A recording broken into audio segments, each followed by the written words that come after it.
Vous savez très bien que depuis quelques mois maintenant, nous avons entrepris de discuter avec nos amis français de la question de la restitution des biens culturels du Bénin.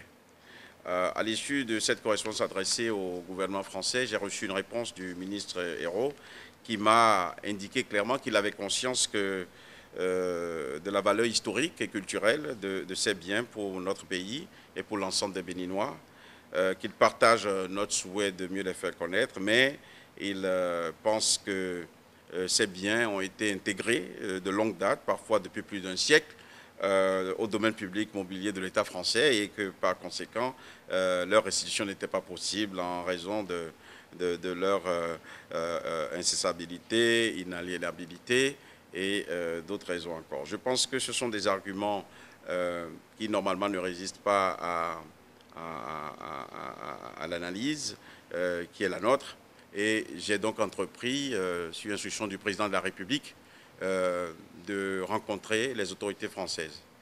Je voudrais rappeler à la presse que déjà le 12 décembre, le chef de l'État, dans un entretien avec le président François Hollande, auquel j'ai participé aux côtés du président, avait évoqué la question.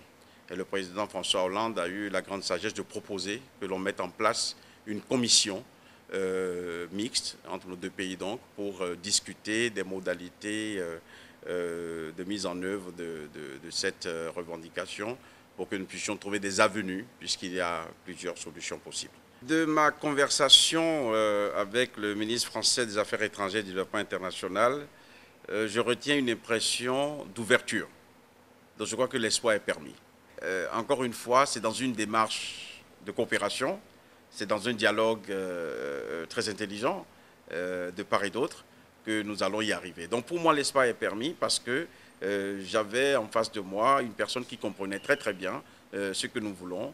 Et ce n'est pas la première fois que des biens sont déclassés, des biens qui sont intégrés dans le patrimoine français sont déclassés.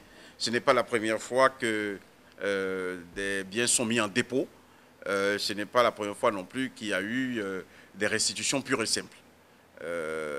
L'histoire est jonchée de cas et d'exemples.